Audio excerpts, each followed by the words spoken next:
നിയമസഭാ തെരഞ്ഞെടുപ്പിലെ സ്ഥാനാർത്ഥി നിർണയത്തെ തുടർന്ന് ഇടുക്കി UDF-ൽ പ്രതിസന്ധി. 5 മണ്ഡലങ്ങളിലും ഒറ്റ പേരിലേക്ക് എത്താനായിട്ടില്ല. അതേസമയം കേരള കോൺഗ്രസുമായും തർക്കം തുടരുകയാണ്. തൊടുപുഴയിൽ PJ ജോസഫ് മത്സരിക്കുമോ എന്ന കാര്യത്തിലും വ്യക്തത വന്നിട്ടില്ല.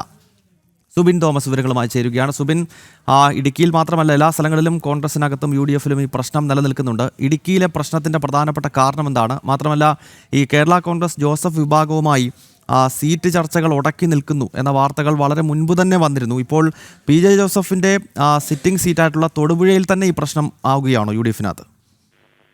തീർച്ചയായും അത്തരത്തിൽ തന്നെയാണ്. അതായത് തൊടുപുഴ ഉൾപ്പെടെയുള്ള 5 മണ്ഡലങ്ങളിലും ഇതുവരെ UDF-ന് സ്ഥാനാർത്ഥികളായിട്ടില്ല എന്നുള്ളതാണ് ഏറ്റവും പ്രധാനപ്പെട്ട കാര്യം. അതായത് തൊടുപുഴയിൽ PJ ജോസഫ് മത്സരിക്കുമോ എന്ന കാര്യത്തിൽ ഇപ്പോഴും വ്യക്തതയില്ല എന്നുള്ള ഒരു സാഹചര്യമുണ്ട്. അതായത് ആദ്യഘട്ടത്തിൽ PJ ജോസഫ് മത്സരിക്കുമെന്ന് പാർട്ടി നേതൃത്വം അറിയിച്ചിരുന്നുവെങ്കിലും പിന്നീട് അബു ജോൺ ജോസഫ് മത്സരിക്കാനുള്ള ഒരു സാധ്യതയാണ് പാർട്ടി നേതൃത്വം പറഞ്ഞത്. നിലവിലിപ്പോൾ ഈ കാര്യത്തിൽ UDF ഇടപെട്ടിട്ടുണ്ട് എന്നുള്ളതാണ് മനസ്സിലാക്കാൻ സാധിക്കുന്നത്. അതായത് തൊടുപുഴയിൽ PJ ജോസഫ് തന്നെ മത്സരിക്കണമെന്നൊരു ആവശ്യം മുതിർന്ന കോൺഗ്രസ് നേതാക്കൾ ഉൾപ്പെടെ മുമ്പോട്ട് വച്ചിട്ടുണ്ട്. ഇതുമായി ബന്ധപ്പെട്ട് ഇപ്പോഴും അനിശ്ചിതത്വം തുടരുന്ന ഒരു സാഹചര്യമുണ്ട്.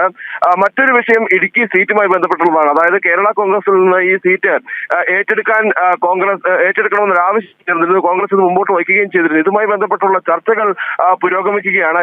ഈ സീറ്റ് വിട്ടുകൊടുക്കാൻ കേരള കോൺഗ്രസ് തയ്യാറാകാത്ത ഒരു സാഹചര്യം ഇപ്പോഴും നിലനിൽക്കുന്നു. പക്ഷേ ആ സീറ്റ് വേണമെന്ന ആവശ്യത്തിൽ കോൺഗ്രസ് ഉറച്ചു നിൽക്കുകയും ചെയ്യുന്നു. ഇതിൽ ഇതുവരെ ഒരു തീരുമാനമായിട്ടില്ല. അതുകൊണ്ട് തന്നെ ഇടുക്കി മണ്ഡലത്തിലും ഈ UDF-ന്റെ സ്ഥാനാർത്ഥി ആരെ എന്നുള്ളതിൽ ഒരു വ്യക്തതയും ഇല്ല. അല്ലെങ്കിൽ ആ ഒരു സ്ഥാനാർത്ഥിയിലേക്ക് എത്താൻ UDF നേതൃത്വത്തിനായിട്ടില്ല. മറ്റൊരു കാര്യം, അതായത് ഇടുക്കി ജില്ലയിൽ 3 മണ്ഡലങ്ങളിലാണ് കോൺഗ്രസ് മത്സരിക്കുന്നത്. ഈ 3 മണ്ഡലങ്ങളിലും UDF സ്ഥാനാർത്ഥികളിൽ അല്ലെങ്കിൽ കോൺഗ്രസിന് സ്ഥാനാർത്ഥികളെ നിർത്തുന്നതിൽ അത് ഒറ്റ പേരിലേക്ക് എത്താൻ സാധിച്ചിട്ടില്ല എന്നുള്ളതാണ് ഏറ്റവും പ്രധാനപ്പെട്ട മറ്റൊരു വിഷയം. അതായത് നിരവധി നേതാക്കൾ ഇതുമായി ബന്ധപ്പെട്ട് വലിയ ചരടുവലികൾ നടത്തുന്നുണ്ട്. അതുകൊണ്ട് തന്നെ ഈ ഒരു പേരിലേക്ക് സ്ഥാനാർത്ഥി ആരല്ലെങ്കിൽ ആ സ്ഥാനാർത്ഥിയുടെ പേര് പ്രഖ്യാപിക്കാനുള്ള ഒരു തരത്തിലേക്ക് ഇതുവരെയും ചർച്ചകൾ എത്തിയിട്ടില്ല എന്നുള്ളതാണ് മനസ്സിലാക്കാൻ സാധിക്കുന്നത്. അത്തരത്തിൽ ഒരു വലിയ പ്രതിസന്ധി ഘട്ടത്തിലൂടെയാണ് ഇടുക്കി ജില്ലയിൽ കോൺഗ്രസ് നേതൃത്വം അതുപോലെ തന്നെ UDF നിലവിൽ കടന്നുപോയിക്കൊണ്ടിരിക്കുന്നത്.